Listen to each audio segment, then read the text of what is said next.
আসসালামু আলাইকুম। আজকে আমি প্রবাসীদের জন্য ছোট্ট একটি ভিন্ন ধরনের গল্প রচনা করেছি। সেটা আপনাদের জন্য খুবই ভালো হবে। মনোযোগ সহকারে দেখবেন। দেখতে পাচ্ছেন আমার সামনে একটি বক্স আছে। এই বক্সটা আমাদের মসজিদ থেকে গত বছর রোজার ঈদের ১ সপ্তাহ আগে আমাকে দিয়েছিল এই বক্সটি। সেই বক্সটি আমি কাজে লাগাইছি। দেখেন এখানে আপনাদের সামনে এই বক্সটা খুলে দেখাবো। তার আগে আমি কিছু একটু কথা বলি। কথাগুলো খুব মনোযোগ সহকারে শোনেন। শুনলে পরে প্রত্যেকটা কর্মজীবনে লোকেদের একটি উপকার হবে। তারপর আমি আপনাদের খুলে এটা দেখাবো। গল্পটির নাম রাখছি প্রবাসী সঞ্চয়। একটি গল্পের সূচনা। প্রবাসে থাকা মানেই নতুন চ্যালেঞ্জ, নতুন সুযোগ, নতুন জীবনের সঞ্চয় করার কৌশল জানা অত্যন্ত গুরুত্বপূর্ণ এবং ছোট একটা গল্পের মাধ্যমে আমরা দেখব কিভাবে সঞ্চয় করা যায়। প্রথম অধ্যায়, ছোট ছোট পদক্ষেপ বড় সফলতা। রহিম একজন তরুণ প্রবাসী। নতুন দেশে এসে তার আয় বেশ ভালো, কিন্তু খরচের ঝুঁকিও অনেক বেশি। প্রথম কয়েক মাসে সে সঞ্চয়ের কথা ভাবেনি, কিন্তু একদিন এক বন্ধু তাকে বলেছিল ছোট ছোট সঞ্চয় করলেই বড় অর্থ জমে। যেমন আমি সেই পরামর্শটা তাকে দিয়েছিলাম। এই গল্পটা এইভাবে আমি সাজাইছি। রহিমের বন্ধু করিম তাকে দুইটি কৌশল শেখায়।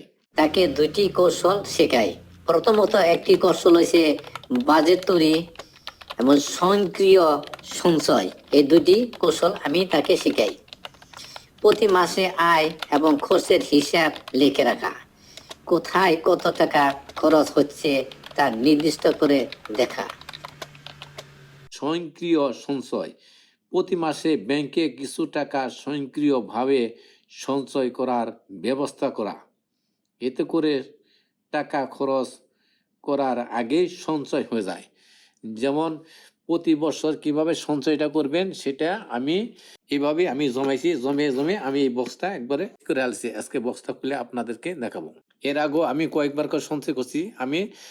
আমার 2005-7 সালের পরে থেকে আমি প্রতি বছর ব্যাংকে থেকে সঞ্চয় করছি। আমি 3 বছর নামে 2 বছর নামে এভাবে একটি করে সঞ্চয় করে রাখি, এবং কি সবার জীবনের জন্য একটি ভালো একটি পদ্ধতি। তার জন্য আপনাকে এই পরামর্শটা দিছি প্রত্যেকটা প্রবাসী ভাইদের জন্য এবং কর্মস্থল প্রত্যেকটা চাকরিজীবী এবং সবার জন্য এটা গুরুত্বপূর্ণ। যেমন দ্বিতীয় অধ্যায়, লক্ষ্য নির্ধারণ ও বিনিয়োগ করা।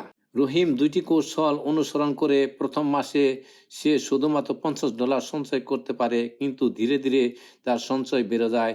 1 বছর পরে তার সঞ্চয় হয়েছে প্রায় $800। দ্বিতীয় অধ্যায়, লক্ষ্য নির্ধারণ ও বিনিয়োগ।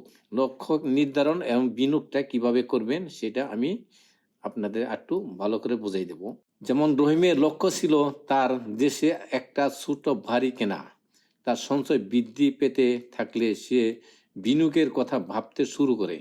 সে একজন আর্থিক পরামর্শদাতার সাথে কথা বলে বিনিয়োগের উপযুক্ত পন্থা বেছে নেয়। পরবর্তী অধ্যায়গুলোতে আমরা দেখব কিভাবে এটা বিনিয়োগ করবেন। রহিম কি ধরনের বিনিয়োগ করে, তার বিনিয়োগের কতটা সফলতা হয়, সে কিভাবে তার লক্ষ্য অর্জন করে। এই গল্পের মাধ্যমে আমরা প্রবাসীদের সঞ্চয় এবং বিনিয়োগের বিভিন্ন দিক সম্পর্কে জানতে পারবো। আশা করি এটি আপনার জন্য উপকারী হবে। গত বছর আমাকে মসজিদ থেকে যে বক্সটি দেখেছিল, আমি কিছুক্ষণ আগে আপনাদের সাথে কথা বললাম, সেই বক্সটা আমি এখন আপনাদের এখানে খুলে দেখাবো। প্রত্যেক মাসে সঞ্চয় জমা করি $100 করে, বা তার একটু কম হয়। 8 মাসে আমার কত টাকা সঞ্চয় হয়েছে সেই বক্স খুলে আপনাদের দেখাবো। যদি আপনি প্রতি মাসে $100 বা তার কমও সঞ্চয় করেন, 8 মাস ধরে এভাবে সঞ্চয় করে থাকলেন, তাহলে আপনার সর্বনিম্ন $800 হবে, বা সর্বোচ্চ তার বেশি হতে পারে। প্রতি মাসে সঞ্চয়ের পরিমাণ ঠিক নির্ধারণ করেন, $100 বা তার বেশি। এভাবে আপনি যত বছর চাকরি করবেন প্রত্যেক মাসে এভাবে সঞ্চয় করবেন। পরবর্তী সময় আপনার কোনো সমস্যার সম্মুখীন আশা করি হবে না। সেটা করার জন্য আপনার যে কোনো একটি বাজেট তৈরির একটি ভবিষ্যৎ নির্ধারণ করতে হবে। বাজেটটা কিভাবে আপনি সেটা করবেন। বাজেট তৈরিটা প্রতি মাসে আয় এবং খরচের একটি বাজেট তৈরি করেন। এতে আপনি জানতে পারবেন কোথায় কত টাকা খরচ হচ্ছে, কোথায় খরচ কমানো যায়। যেমন বিনিয়োগ, আপনার সঞ্চয় বিনিয়োগ করুন যাতে এটি বেড়ে যায়।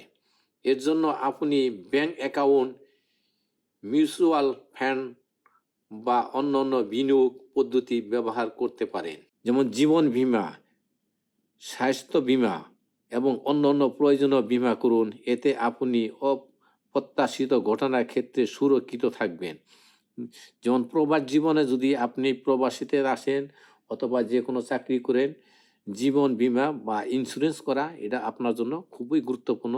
এবং কি আপনার ভবিষ্যতে যদি কোনো অ্যাক্সিডেন্ট হয় বা কোনো বিপদের সম্মুখীন হন, সেখানে থেকে একটা ভালো একটা প্রফিট পাবেন। এবং কি যদি আপনি বড় ধরনের কোনো অসুখ বিসুখ হয়, সে তা থেকে বা জীবন বীমা থেকে আপনাকে সহায়তা করবে, আপনাকে চিকিৎসা করবে। এটা আপনার জন্য খুবই গুরুত্বপূর্ণ। আর্থিক পরামর্শ, একজন আর্থিক পরামর্শদাতার সাথে কথা বলুন। তারা আপনাকে আপনার আর্থিক লক্ষ্য অর্জনের সঠিক পথ দেখাইতে পারবেন। এই সকল পদক্ষেপ নিয়ে আপনি আপনার ভবিষ্যতের জন্য একটি সুন্দর আর্থিক ভিত্তি তৈরি করতে পারবেন। শুধুমাত্র সঞ্চয় করলেই পর্যাপ্ত নয়, সঠিক পরিকল্পনা এবং বিনিয়োগ অত্যন্ত গুরুত্বপূর্ণ। অবশ্যই আপনার মতো সঞ্চয়ের জন্য অনেক সঞ্চয় পদ্ধতি আছে। আপনার জন্য কি কি সহজ হবে তা নির্ভর করে আপনার ব্যক্তিগত পরিস্থিতির উপর। জনপ্রিয় পদ্ধতি আছে একটি ব্যাংক অ্যাকাউন্ট। এটি সবচেয়ে জনপ্রিয় এবং নিরাপদ পদ্ধতি। আপনি ব্যাংকে একটি সঞ্চয় অ্যাকাউন্ট খুলতে পারেন এবং প্রতি মাসে টাকা জমা আমাকে দান করছে, অথবা এটা বাজারেও কিনতে পাওয়া যায় এবং কি আপনি নিজেও তৈরি করতে পারেন। সেই বক্সের ভিতরে প্রতি মাসে মাসে কিছু টাকা ইনকাম করলে পরে এখানে সঞ্চয় করে রাখেন। এই ধরনের সঞ্চয় থেকে আপনি অনেক ধরনের সহায়তা পাইবেন। কোন পদ্ধতিটি আপনার জন্য সবচেয়ে উপযুক্ত হবে তা নির্ধারণ করার জন্য কিছু বিষয় বিবেচনা করুন। যেমন আপনার আয় কত, আপনি প্রতি মাসে কত টাকা সঞ্চয় করতে পারবেন, আপনার লক্ষ্য, আপনি কেন সঞ্চয় করছেন, আপনার কোন লক্ষ্য আছে, আপনার সুবিধা, কোন পদ্ধতি আপনার জন্য সবচেয়ে সহজ এবং সুবিধাজনক হয়। আপনার জন্য সবচেয়ে সহজ এবং নিরাপদ পদ্ধতি ব্যবহার করুন। আপনার সঞ্চয় নির্দিষ্ট করুন এবং ধীরে ধীরে আপনার লক্ষ্য অর্জনের চেষ্টা করুন। এখন তাহলে আপনাদেরকে আমি দেখাই এটা মধ্যে কত টাকা আছে, কত ডলার আছে। এইখানে টাকা নাই, এটা এখন এটা কাটবো, কেটে আমি দেখাবো এটা কত টাকা জমা হয়েছে 8 মাসে। আজকে আমার ব্যাংকটা এটা ভরে গেছে, আমিও চেষ্টা করছি এটা দেখি কত টাকা আছে। এখন আপনাদের খুলে আমি দেখাই। এভাবে যদি আপনার সঞ্চয় করে আবার যদি টাকা কেটে যায় তো আরো সমস্যা করবো। এটা একটা কাগজের বক্স মসজিদ থেকে দিছিল।